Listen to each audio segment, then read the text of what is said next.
कितना अच्छा इंसान समझा था और आखिर कमजोर और छोटे निकले।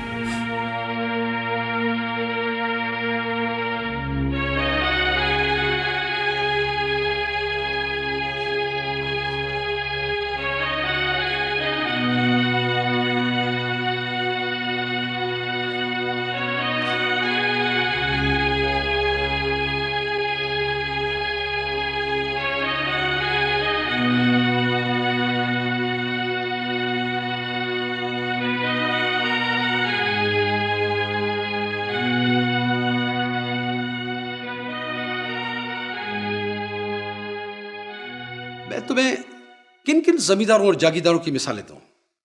अपने दादा की मिसाल ले लो। उसे भी एक लड़की से इश्क हो गया था। उसने उस लड़की के मर्जी के खिलाफ दिन दिहाड़े भरे पड़े गांव में से उठवा लिया था। और था भी अंग्रेजों का जमाना। मजाल है किसी की कि कोई उसका बाल तो भीगा कर सका हो। और इधर तुम, मुझे तो हैरत है तुम पर कि तुमने अपनी बेइज्जती बर्दाश्त कैसे कर ली। बेइज्जती पर गैरतमंद मर्द घोड़े की तरह बिफर उठता है। ये गधे की तरह सर लटकाए खड़ा नहीं रहता। सर उठाकर बात करो। जब भी किसी को देखो नजरों में नजरें मिलाकर देखा करो। अरे तुम कोई गिरी पड़ी चीज नहीं हो। बात सुनो उमर, तुम जिस लड़की के इश्क में सहमे हुए हो ना, अरे ऐसे हजारों लोग तुम्हारे पांव तले बिछे हुए हैं। तुम जरा अपना एक कदम तो उठाओ, फिर देखो क्या होता है।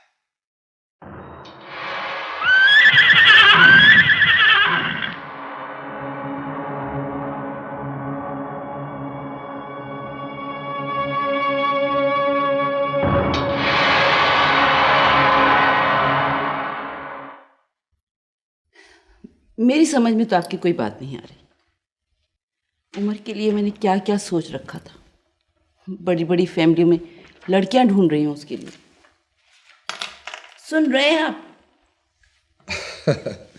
अरे भाई, तुमको किसने रोका है रिश्ता ढूंढने को? क्या मतलब है? मेरा मतलब यह है कि क्या तुम ये समझती हो कि उमर मारी से शादी कर लेगा? अरे भाई, ये जवानी के शौक हैं, इसके अलावा और कुछ भी नहीं। और मैं तो ये चाहता हूं कि उमर को इन आजमाइशों से गुजरकर मजबूत होने दो। लेकिन अगर वो इश्क करते करते सीरियस हो गया तो? इश्क में भला कोई सीरियस होता है? और फिर उमर की जिंदगी में ये पहला इश्क तो नहीं है ना। वो जर्मन लड़की याद है ना, जो लंदन में जिसके साथ इश्क हो गया था, उसका क्या बना उसका? मगर मारी में उसे क्या नजर आया? मुझे तो लैला का उससे मेलजोल पसंद नहीं। वही बात हो गई ना, मखमल में टाट का पेवर। बस जनाब, क्या किया जाए। वैसे मेहरू, तुम्हारा बेटा तुम्हारी तरह बाज़ूक नहीं निकला। कुछ भी हो, मैं बर्दाश्त नहीं कर सकती। मैं तो सोच सोच के परेशान हो रही हूँ कि लोग सुनेंगे तो क्या कहेंगे। इतने बड़े बाप का बेटा एक मामूली लड़की पे मर मिटा। नहीं नहीं, अपने स्टेटस के नीचे लोगों से प्यार नहीं किया जा सकता। उनसे हमदर्दी की जा सकती है, लेकिन मोहब्बत नहीं। अब बहुत हो गया। मैं उमर से खुद बात करूँ। नहीं नहीं नहीं, ये कभी गलती मत करना। देखो, इश्क के घोड़े को लगाम दी जाती है, चाबुक नहीं मारा जाता। और फिर तुम जैसी ज़हीन औरत इस मसले को समझ नहीं पा रही।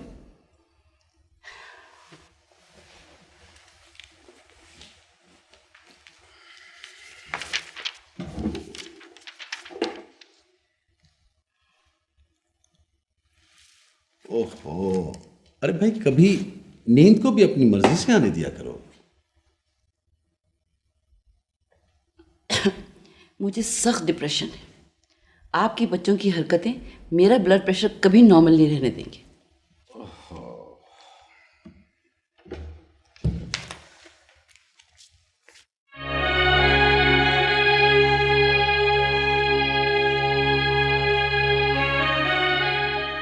कंधार, जी साईं। ये सगैराबाद क्यों है? कहीं ये आसपास के जमींदारों ने पानी बंद करवा दिया था ना, इस वजह से ये हिस्सा बंद है। अच्छा, तो उनकी ये हिम्मत। रहीम बख्श, नूरा, फोटा, मीरू, जल्दी आओ। छोटे रईस आए हैं, जल्दी करो, भागो। शाबाश शाबाश।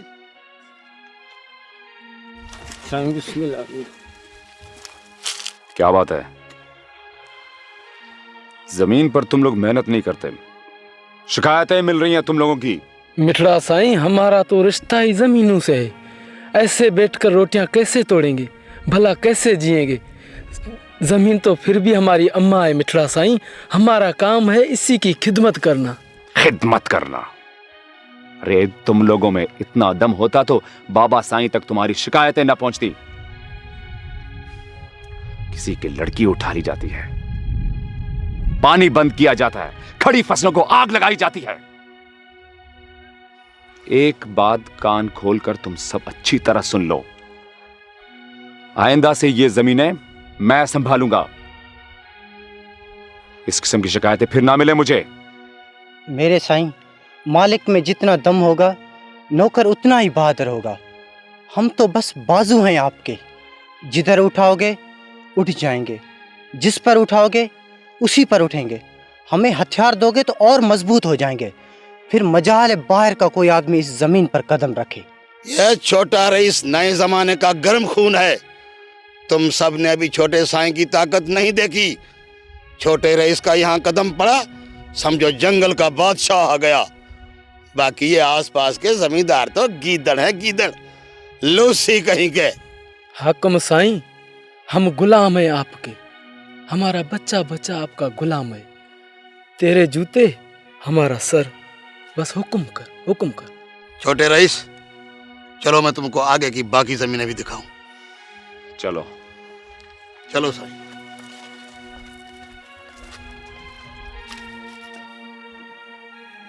साईं, रईस अली नवाज सुमरो के जमीनों की कोई हद नहीं।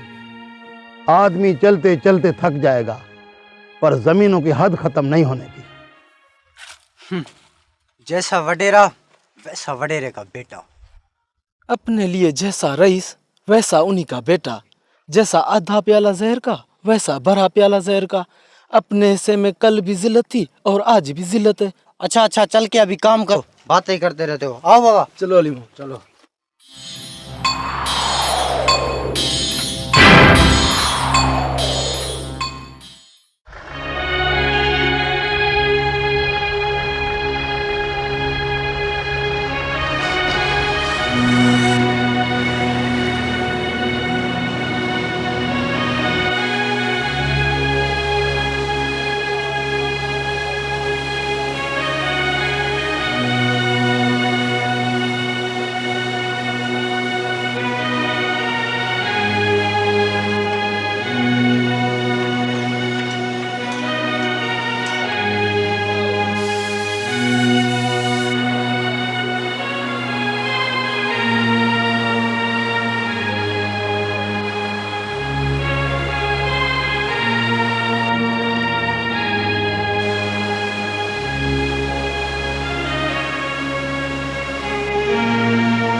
मगर उमर बेटा, तुमने ये तो महसूस कर लिया होगा ना कि तुम्हारे पांव तले क्या कुछ नहीं बिछा हुआ है। लेकिन बाबा, अब मैं इतनी आसानी से नहीं दौड़ सकूंगा।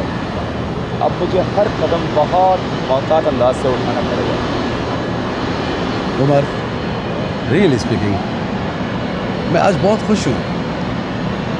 मुझे ऐसा लगता है कि मेरे घर में पहले एक बेटा था, अब दूसरा बेटा भी पैदा हो गया है। Yes, now I can fly. आ जाओ, चलो भाई।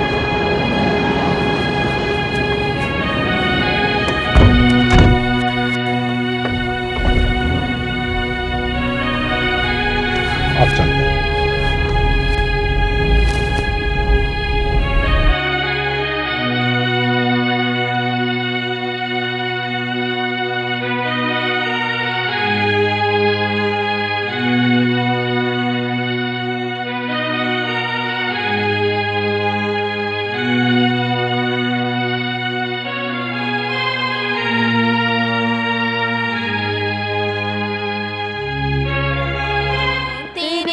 अब्बा की ऊंची हवेली बनो तेरे, अब्बा की ऊंची हवेली बनो, मैं ढूंढता चला आया, बनो मैं ढूंढता चला आया। क्या शादी हो रही है?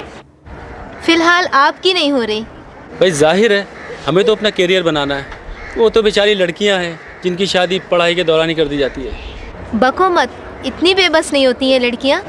जाहिर है बारात तो फिर भी बस में आती है और जहेज ट्रक पर।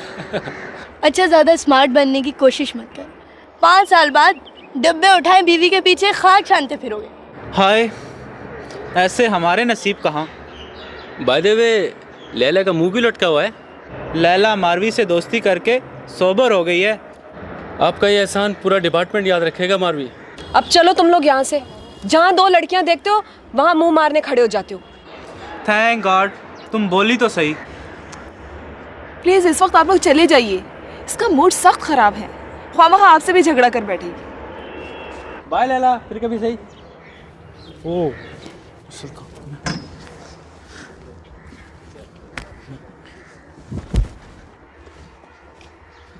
आई एम सॉरी मारवी, असल बात तो मैं बताना ही भूल गया। मेरी बात हो गई है रोशनी की एडिटर से। ये उनका फ़ोन नंबर और पता, कल शाम को उनसे मिल लेना। Thank you Asif. अच्छा चलो यार। मुझसे अच्छी तो तुम हो मारवी, अपनी ज़िंदगी की मिट्टी अपने हाथों से तो गूंद रही हो। इससे तो अच्छा था लैला, डिपार्टमेंट के लड़कों का जीना धोखा करने के बजाय किसी लड़के से टूटा फूटा रोमांस ही कर लेती। कम से कम वडेरे से राह फरा तो मिल जाती। शट अप, मैं यहाँ रोमांस करने नहीं, अपना करियर बनाने आई हूँ।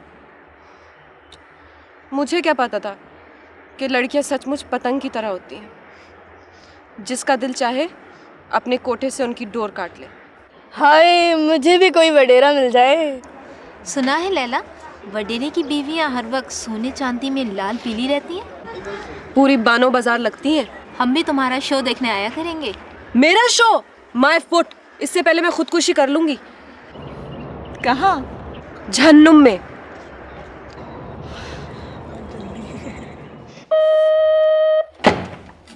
जी ठीक है, भेज दो।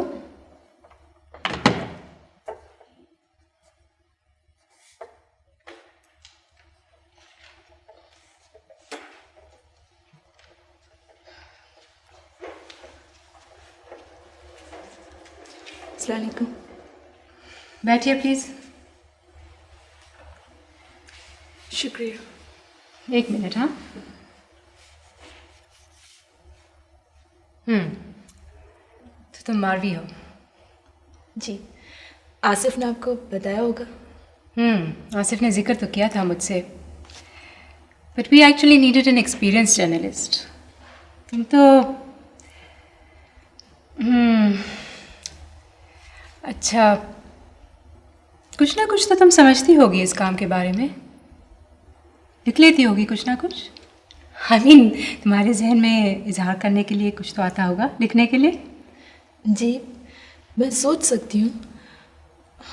मेरा ख्याल है कि अपने इर्द गिर्द के अंधेरों को और रोशनियों को महसूस कर सकती हूँ और इस काम को कुछ समझ सकती हूँ। शायद लिख भी लूँ। बोलती तो अच्छा हो। शुक्रिया। जॉब तुम्हारी ज़रूरत है या शौक़? फ़िलहाल तो ज़रूरत है, लेकिन ऐसी ज़रूरत जो मेरी ज़हनी ज़रूरतों को भी पूरा कर सके। That's good. जो चीज़ मुझे इंटरेस्ट कर रही है मारवी, वो ये है कि शायद तुम्हारा सोशल बैकग्राउंड हमारी मैगज़ीन को कुछ नयापन दे सके। शायद तुम्हारे थ्रू हम वो कम्युनिकेशन गैप ख़त्म कर सकें जो शहरी और देही ज़िंदगी के दरमियान हायल है। हम शहरियों के लिए तो घर वगैरह एक महज एक सेल्फ प्रमोशन का ज़रिया बन गया है। हमें ऐसे लोगों की ज़रूरत है जो कि अपॉर्चुनिज़म का शिकार ना बन सकें, जो अपने अपने मफाद से ऊपर उठकर बात कर सकें। समझ रही हो ना मेरी बात? जी, मैं समझ रही हूँ।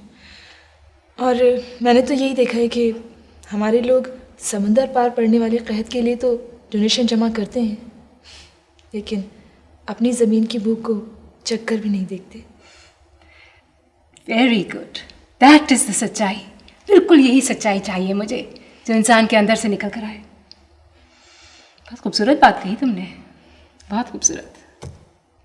ठीक है, कल से तुम मेरे साथ इस कमरे में बैठकर काम सीखोगी। कुछ मैं तुम्हें सिखाऊंगी, कुछ तुमसे सीखूंगी। फिलहाल तो मैं कुछ सीखना चाहूँगी। तुम ऐसा करो कि कल शाम, बल्कि यूनिवर्सिटी ख़त्म होने के बाद सीधा यहाँ आ जाना। हम लोग मिलकर बैठेंगे, ज़रूर तुम काम सीख जाओगी। आई एम श्योर तुम्हारे लिए काम सीखना बिल्कुल मुश्किल नहीं होगा।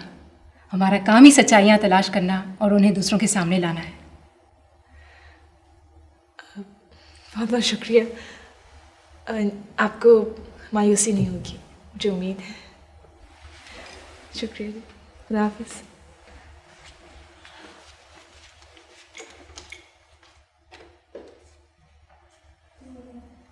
बाबा, मैंने सोचा है कि महीने के कुछ दिन मुझे जमीनों पर रहना चाहिए, क्योंकि आपका पूरा ध्यान शुगर मिल्स और आने वाले इलेक्शन पर है।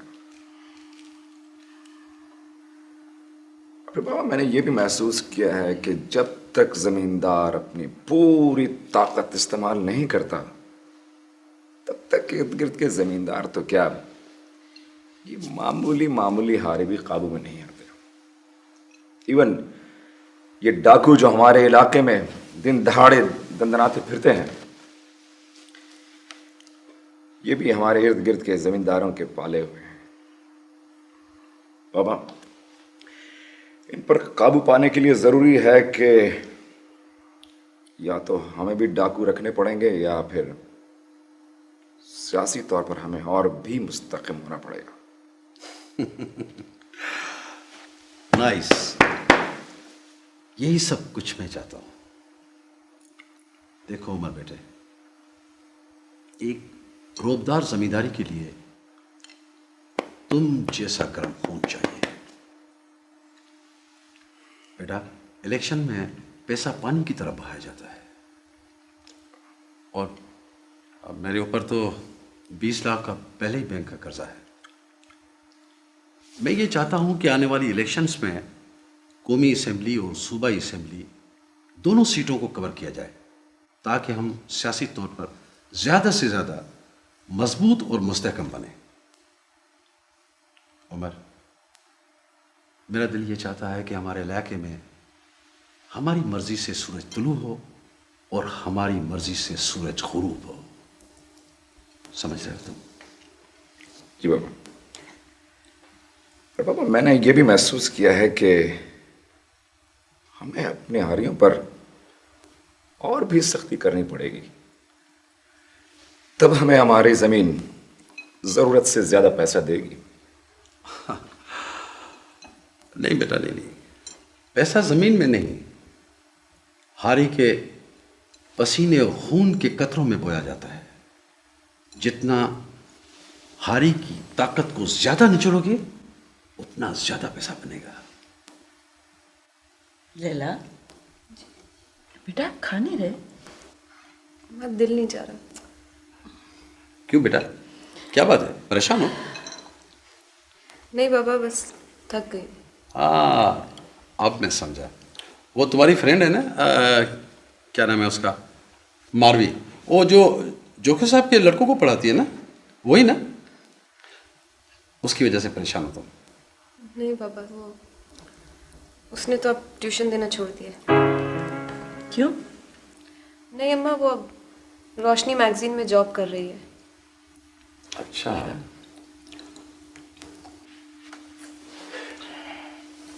अरे क्या हुआ बेटा? बस बाबा, जरा आराम करने को जी चाह रहे हैं।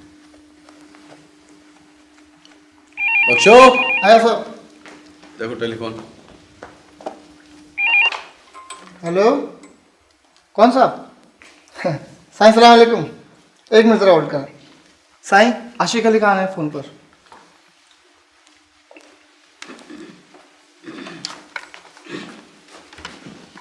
हेलो। क्या हाल है दा? बड़ी मेहरबानी। वालेकुम सलाम। यार तुम तो ईद का चांद बन गए हो। अच्छा, कब? कल?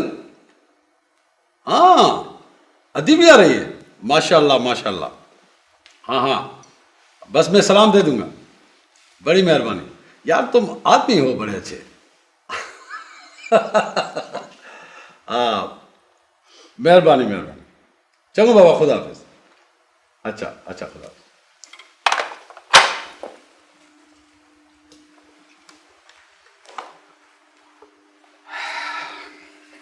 मेहरो, वो अद्दा आशिक और अदिया रही। मैं समझता हूँ कि लैला का रिश्ता लेने आ रहे हैं। लैला के रिश्ते की क्या बात है? वो तो जब से पैदा हुई है उसकी बात पक्की हो गई। वो तो है, मगर कभी कभी मुझे ऐसा महसूस होता है कि पता नहीं मैंने ये फैसला सही किया है या गलत। और देखो ना मेहरो, अकबर है तो मेरी बहन का बेटा, मगर उनके माहौल और हमारे माहौल में ज़मीन आसमान का फ़र्क है। पता नहीं हमारी बेटी वहाँ एडजस्ट कर भी सकेगी या नहीं। अली नवाज, लड़कियां हर जगह एडजस्ट कर सकती हैं, और फिर वो गैर तो है नहीं। अगर हम गैरों में लैला की शादी करते हैं तो ना सिर्फ हमें उनके सामने झुकना पड़ेगा, बल्कि लैला की जायदाद का हिस्सा भी उन्हें देना पड़ेगा। अपनों में कम से कम जायदाद तो नहीं देनी पड़ेगी ना।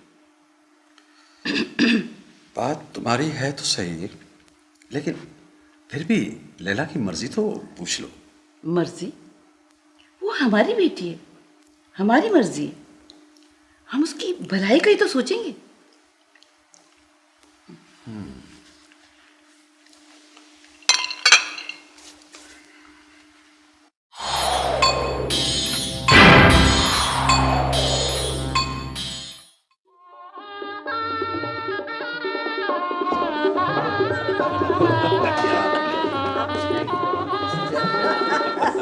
वाह वाह, अरे जानी वाह अली नवाज खान, वाह वाह, मजा आ गया।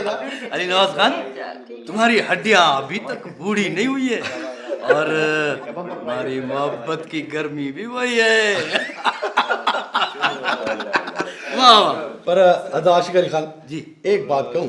बोलो। मैं तो अभी तक जवान हूँ, लेकिन मुझे लगता है तुम जरा कमजोर हो गए हो। अब तुम में वो ताकत नहीं रही। अरे यार अली नवाज खान क्या बोलता है भाई, मेरी ताकत देखनी है? हाँ, ये देखो मेरे पीछे। अरे सुभान, मेरी असल ताकत तो अली अकबर खान है। वाह वाह वाह वाह बाबा अकबर, बाबा बिस्मिल्लाह, बाबा खुश बिस्मिल्लाह, चाचा से मिलो। हाँ, मगर पहले बाबा हम अपनी बहन से तो मिले। मिलो मिलो। जी खुश है ना बाबा? हाँ, आप कैसे? फर्स्ट ठीक क्लास। है। अदा, आपने तो अपनी बहन को बिल्कुल भुला ही दिया है। मेरी तो आंखें ही तरस गई थी तुम्हें देखने को। अरे नहीं है, चरी हुई हो क्या? कोई भाई अपने बहन को थोड़ी बुलाता है। देखो तो अच्छा, बिस्मिल्लाह भाजाई। आओ बैठो, बैठो ना, बैठो बाबा, बैठो। अजीब ठीक है आपकी। ये तो बताओ, ये क्या चीजें लाए हो? अदा, आखिर अपने भाई से अपना हक मांगने आई हूँ। खाली हाथ तो नहीं आऊंगी ना। चलो ठीक है। अच्छा बैठो बैठो बैठो तो सही। बैठो बैठो। आशिक अली खान आओ बाबा। भाई ये सामान तुम लोग ऊपर लेके जा, मेरी बेटी के कमरे में रख कर आओ। बख्शू, लैला के कमरे में रख दो।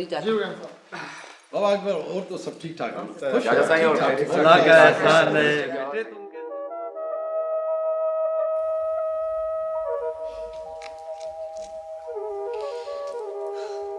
तो आखिरकार तुमने इन चमकीली चीज़ों तले दफन होने का फैसला कर ही लिया।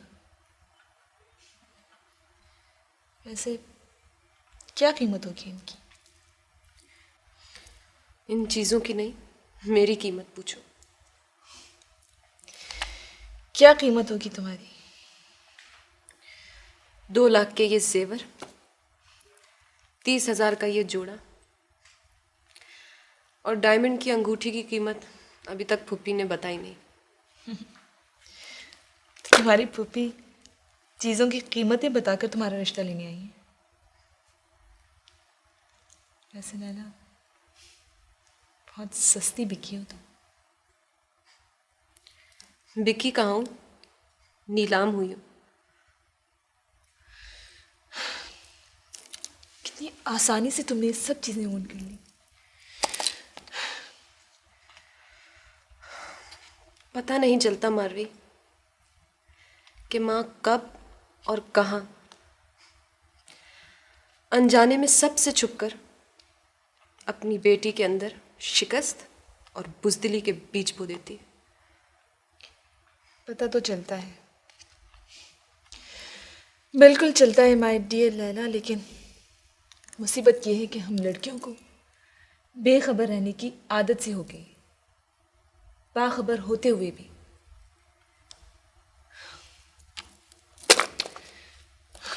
चलो मुझे ये पहनकर तो दिखाओ, देखूं तो कैसी लगती है लैला। बोर मत करो मारवी। मैंने तुम्हें यहाँ मातम करने के लिए बुलाया है, अपना मजाक उड़ाने के लिए नहीं। चल अपना दूल्हा तो दिखाओ। नीचे बैठे हैं सब वडेरे और वडेरियां। जाओ देख लो तुम भी। अकेली? इतनी जल्दी क्या है, फिर जब जाएंगे नीचे तो देख लेना। वैसे उनमें से एक वडेरे को तुम्हारी तलाश है। मतलब तो तुम खूब समझती हो, ये और बात है कि तुम छुपाना चाह रही हो। वैसे दोस्ती में डंडी मारना अच्छी बात नहीं है मारवी। पकड़ी गई ना चोरी। चोरी की ही नहीं, मेरे हाथ बिल्कुल साफ हैं। मतलब तुम इन्वॉल्व नहीं हो क्या? नहीं,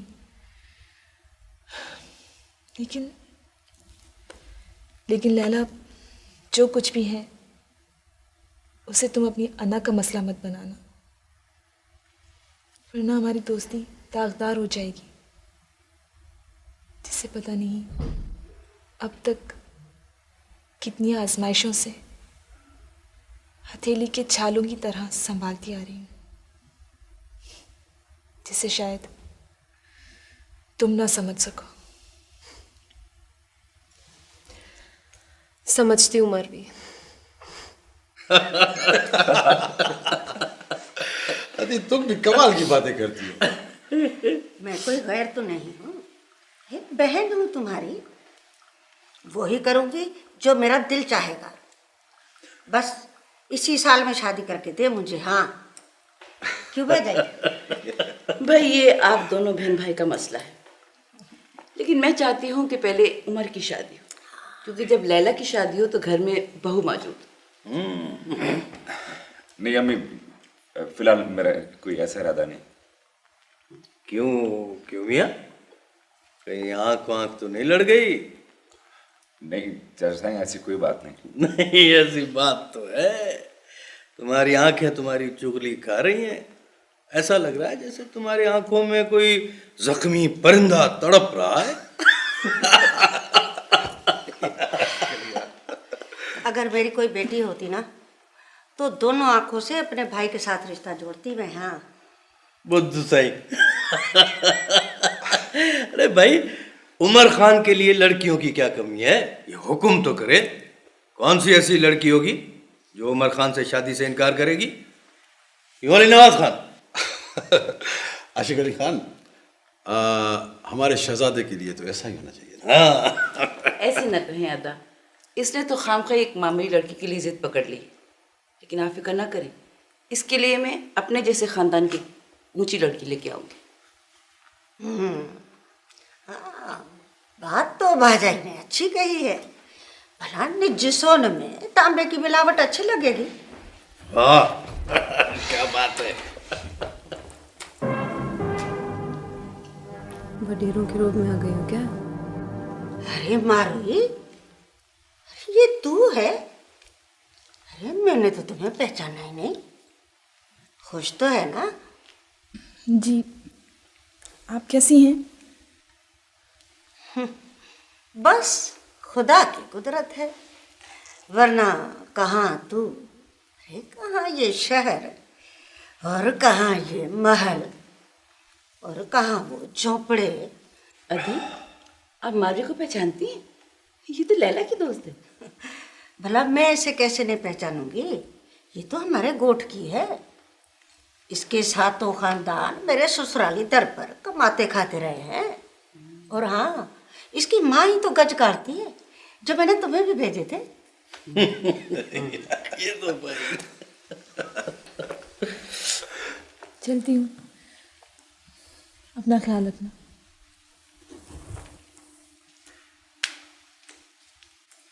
मारवी, बैठो ना, इतनी जल्दी जा रही है? जी शुक्रिया, खुदा हाफिज। खुदा हाफिज। बस भाजाई, जब से ना ये गरीब गुरबे में पढ़ने का फैशन पड़ा है, तब से तो ये दुनिया ही उलट गई है। अमीर और गरीब का तो फर्क ही खत्म हो गया है। नहीं तो कहाँ हमारे टुकड़ों पर पलने वाले ये लोग, और कहाँ यूनिवर्सिटी।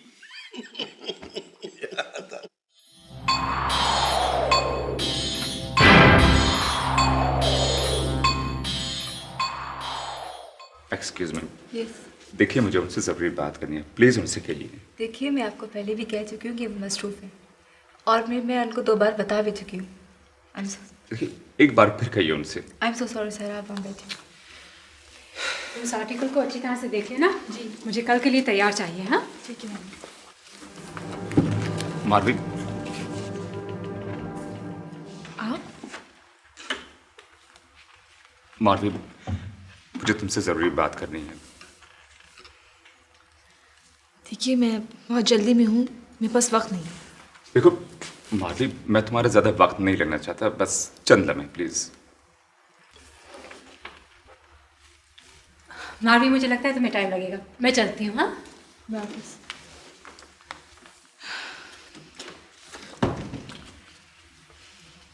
कहिए, क्या कहना है आपको?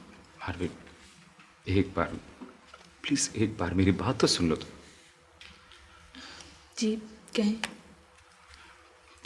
कहीं बैठकर बात करते हैं। देखो देखो, मुझ पर यकीन रखो, मैं मुझे खुद पर ज़्यादा यकीन है। चलिए ऑफिस में चलकर बात करते हैं। आइए बैठिए। Thank you.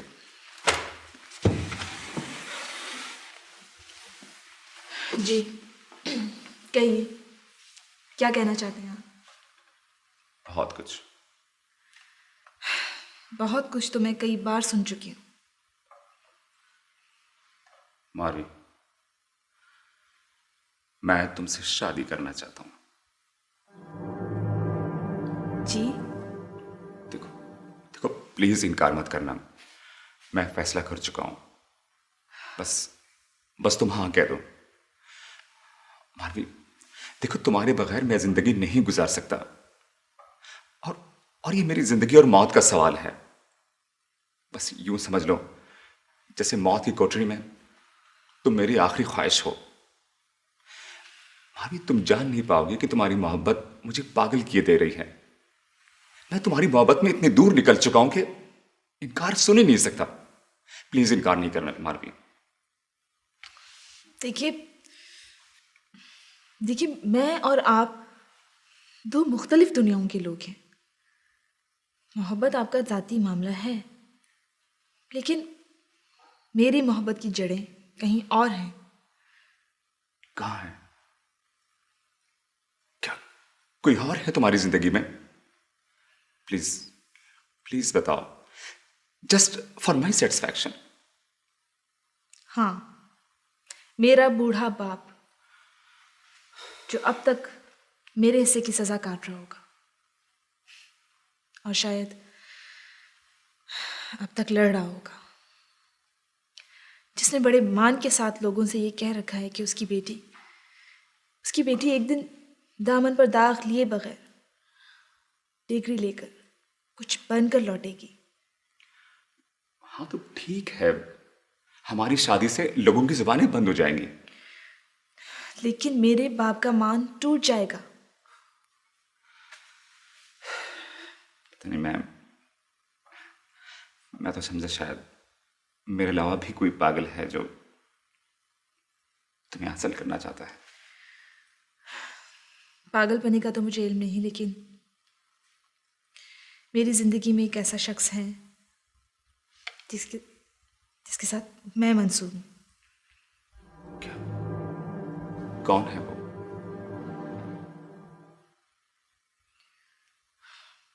कोई मिल ऑनर, वडेरा या कोई जागीरदार नहीं। एक बीए पास क्लर्क है वो,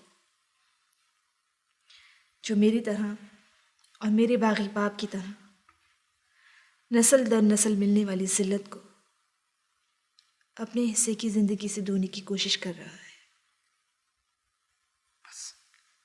बस एक मामूली क्लर्क, एक मुकम्मल इंसान जिसके पास अशरफुल मखलूक़ात होने का सर्टिफिकेट नहीं। अच्छा, क्या दे सकेगा तुम्हें एक मामूली क्लर्क? मेरी शनाख्त।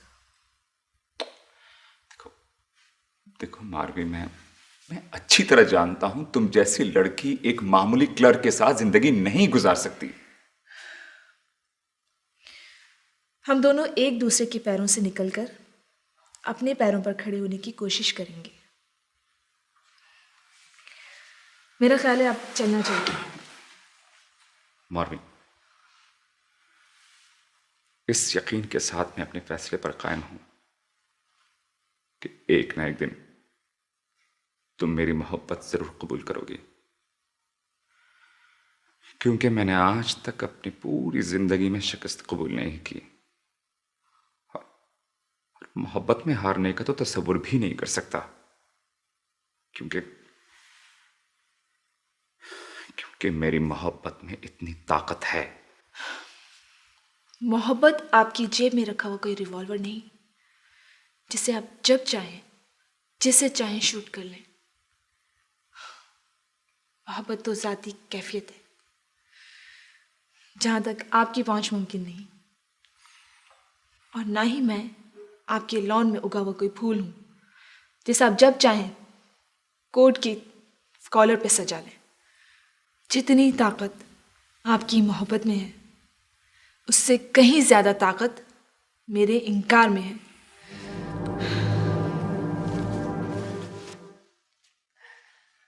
ये वो लड़की थी? हाँ यार। इतना प्यार एक मामूली सी लड़की के लिए, अदा वो तुम्हारे सामने कुछ भी नहीं, कुछ भी नहीं। बाबा, प्यार पर भला किसे इख्तियार होता है? अब तो बस एक जिद सी हो गई है उसे झुकाने की। यार वो तो मेरी इस तरह इंसल्ट कर रही है जैसे मैं कुछ भी नहीं, और उसने मुझे इस तरह से ठोकर मारी जैसे मैं उसके राह का कोई पत्थर हूं। खैर, उसके इनकार को इकरार में बदला जा सकता है।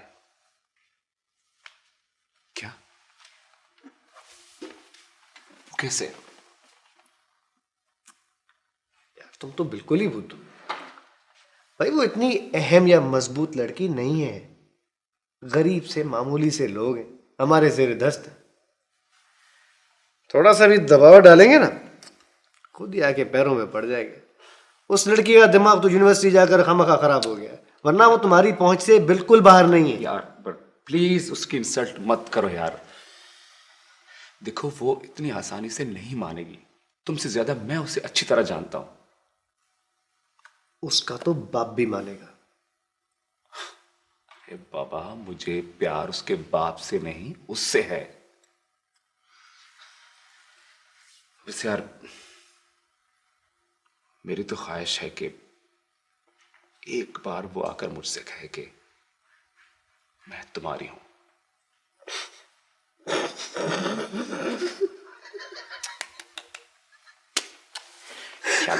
यार प्लीज बी सीरियस।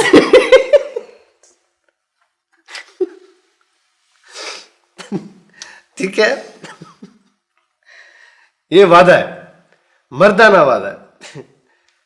देखो, मैं ये दाढ़ी तुम्हें जमानत देता हूं, इसे तुम मुंडवा देना अगर मेरा वादा झूठा निकले। के हाथ दो। वो लड़की खुद आकर तुम्हें कहेगी कि मैं तुम्हारे लिए लौट आई हूं। तो क्या तुम ये बात यकीन से कह रहे हो? तुमने मुझे क्या समझ रखा है? इस पूरे थर में कोई माइका लाल ऐसा नहीं है जो मुझे इनकार कर सके। वो लड़की तो एक नन्ही मुन्नी सी चिड़िया है, चिड़िया। देखते रहो क्या होता है। बहुत खूब। भाई मुझे अंदाज़ा नहीं था कि तुम्हारा कलम इतना जालिम और बेरहम हो सकता है। इसे अभी अभी प्रेस में भिजवा दो। इसी महीने की मैगजीन में छपना चाहिए। जी। बहुत तल्ख हो अपनी सोच में। कभी कभी जो जहर हम बड़ी बहादुरी से निगल लेते हैं वो दूसरों को नहीं खिला सकते, इसलिए उसमें थोड़ी सी मिठास घोल लेनी ज़रूरी होती है, समझी? कोशिश करूँगी। मुझे मालूम है कि तुम्हारे हिस्से में मिठास कम आई है, लेकिन अपनी बात दूसरों तक पहुंचाने के लिए कभी कभी थोड़ी सी छोटी मोटी कॉम्प्रोमाइज़ करनी पड़ती है, समझी? जी।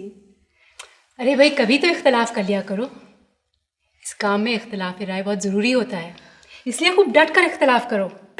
इख्तलाफ महसूस होगा तो ज़रूर करूँगी। ये लो फारूकी साहब को दे आओ प्रेस के लिए। जी प्रेस में तो मैं भिजवा देती हूँ, लेकिन एक रिक्वेस्ट थी आपसे। क्या? मुझे एक हफ्ते की छुट्टी चाहिए। खैरियत? मैं गोड जाना चाह रही हूँ। कोई ख़ास बात ना? पता नहीं, घर से इतनी दूर हूँ कि कुछ पता ही नहीं चलता वहाँ क्या हो रहा है। एक्चुअली कल वडेरे उसके बेटे को देखा तो एक अजीब सी परेशानी सी महसूस हो रही है। मैं जल्द लौट आऊँगी। बी ब्रेव, जल्दी वापस आना, मैं तुम्हारा इंतज़ार करूँगी। बहुत बहुत शुक्रिया।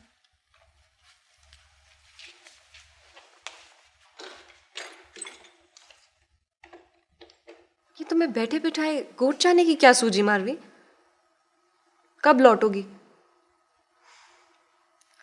एक तुम ही तो हो जिससे मुझे ऑक्सीजन मिलती है और मैं सांस लेती रहती हूँ, वरना इस घर में तो घुटन ही घुटन है। अच्छा खैर, तुम जल्दी आ जाना मेरे मरने से पहले। कोई बकवास नहीं कर रही हूँ मैं। हाँ अच्छा, तुम्हारी ट्रेन किस वक्त निकल रही है कल? 2 बजे। मैं कोशिश करूँगी कि आके तुम्हें खुदाफिज कह जाऊँ। पता नहीं फिर कब तुमसे मिल पाऊँ। अच्छा बाबा, नहीं बोलती कुछ। अल्लाह तौबा।